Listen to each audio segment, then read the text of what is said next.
Welcome to the Curious Conversation Collaborative, a community for purpose-seeking entrepreneurs, leaders, and changemakers. Listen to inspiring conversations with your hosts, inner leadership mentor Tessa and Karen and business wealth coach Karen Ravel.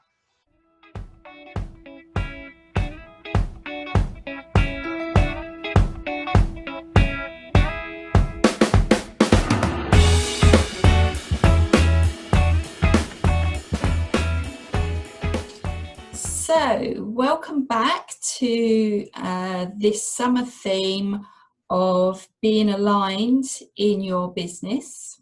And today we're going to be talking about the concept of visibility, which is one of those topics that basically you need to be seen. If you want to be in business, especially in today's world, you need to be seen.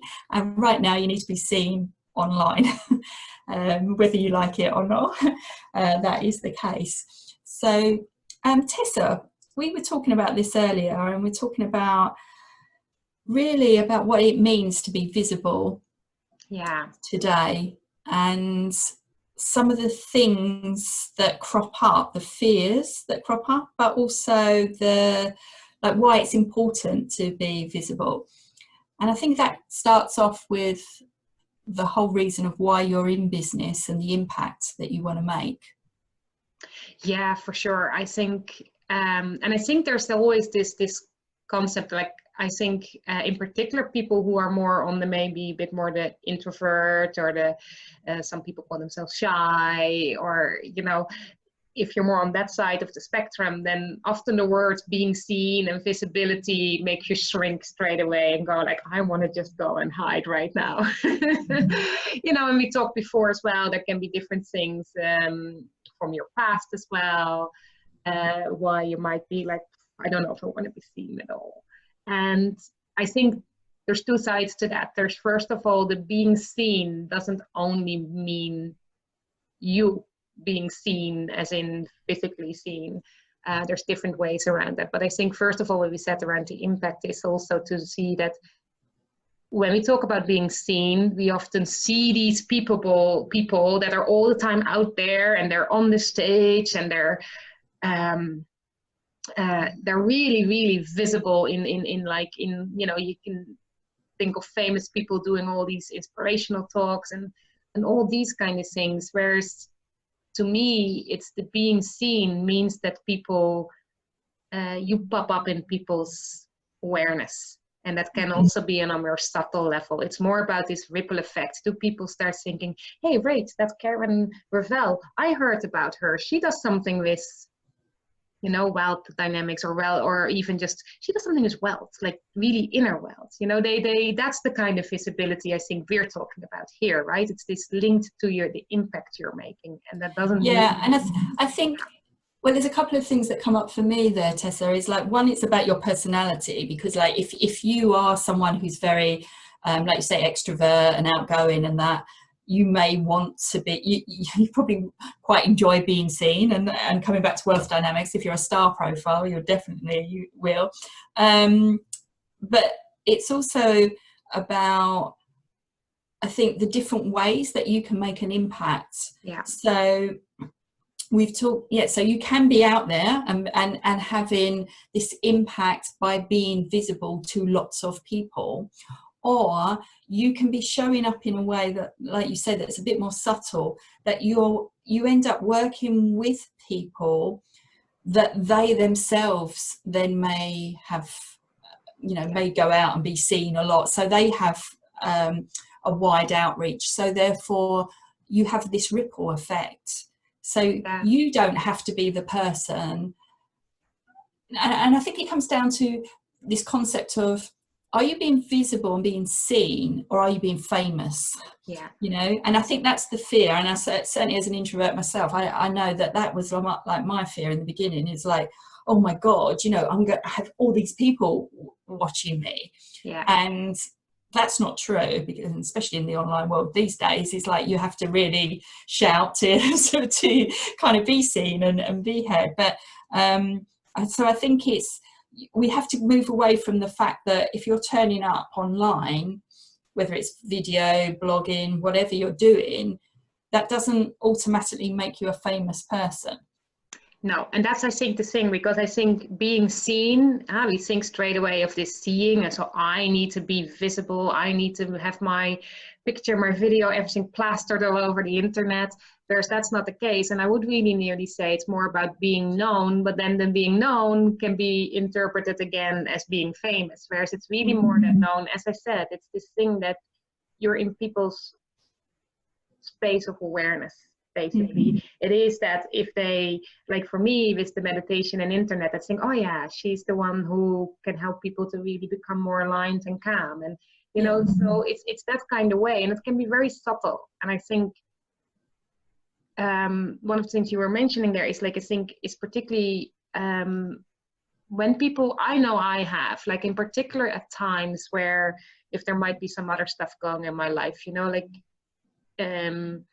if you have that sensitivity where you can't completely separate yourself from what's happening outside work as well, where that shows up even in how you show up, how you are being visible, that then it can sometimes really be feeling that, you know, I want to hide, I don't want to be seen. And what really was helpful for me was to see that difference between that it doesn't always have to be this, you know, you don't have to be talking to the world. But also, like, even for us, we talked about it. One of the reasons we did this podcast this way is that it feels much more like I'm in conversation with you. And maybe one person watches this, or maybe 100, or maybe even 1,000, who knows?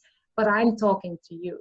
Whereas if I do this kind of visibility videos, as in Facebook Live, it feels like, you know, it's much harder because I'm talking to, feels more like talking to the computer. Or it can feel very vulnerable, I think, because for some it can feel like, oh, I'm opening myself up for anyone to like come into my space right now, and I don't know who that is, possibly. And so I think, we have to be mindful of what's going on inside for us, of how, you know, both how we're feeling and what we're thinking, but also, I mean, again, as you know, I'm a real advocate of playing to your strengths. So it is about finding ways that, like, we have to be visible. That, you know, if we're not visible, we don't have a business. So we have to be visible, but it's about finding ways that are right for us. So, you know, if you do prefer writing, then by all means do blogging and maybe do social media posts. If you enjoy, you know, talking, then maybe do something like this, like we do, maybe interview people, maybe do podcasts.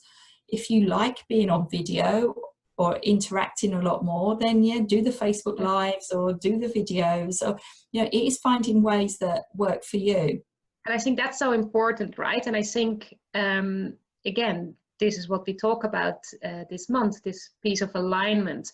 So find what way of visibility is aligned with you and also your business.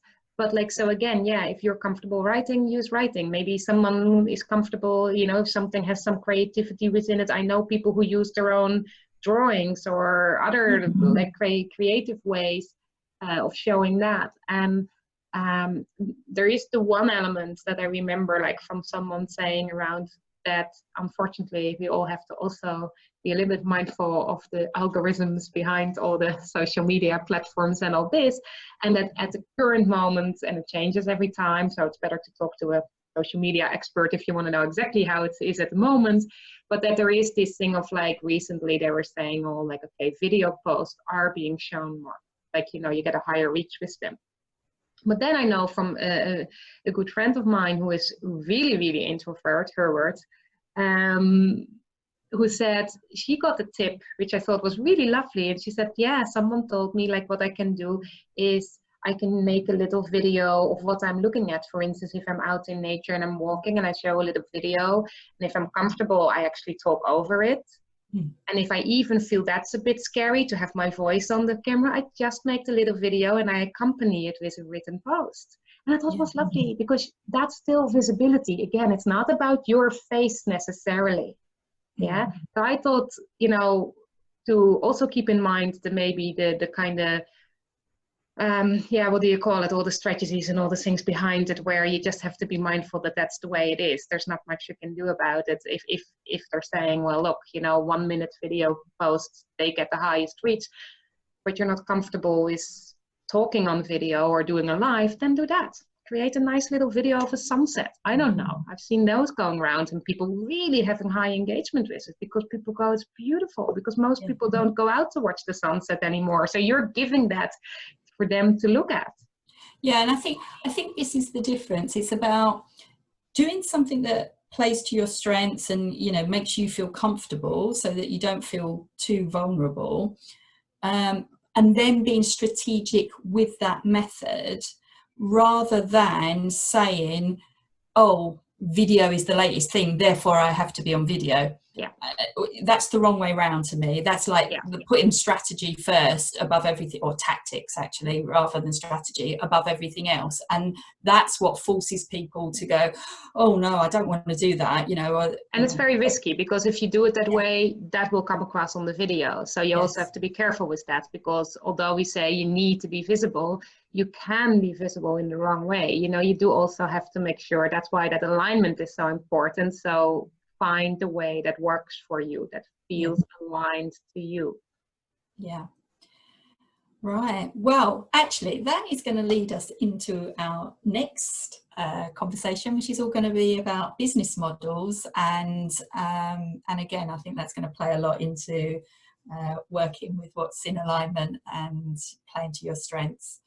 So until next time, we'll speak again. Okay. See you next time. Bye. Bye.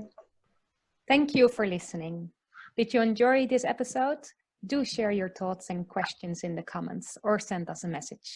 Do you know someone else who'd be interested in our curious conversations? Please share and spread the word. You can find out more about us at KarenRavel.com and TessaVanKeken.com. Tune in next week for another curious conversation.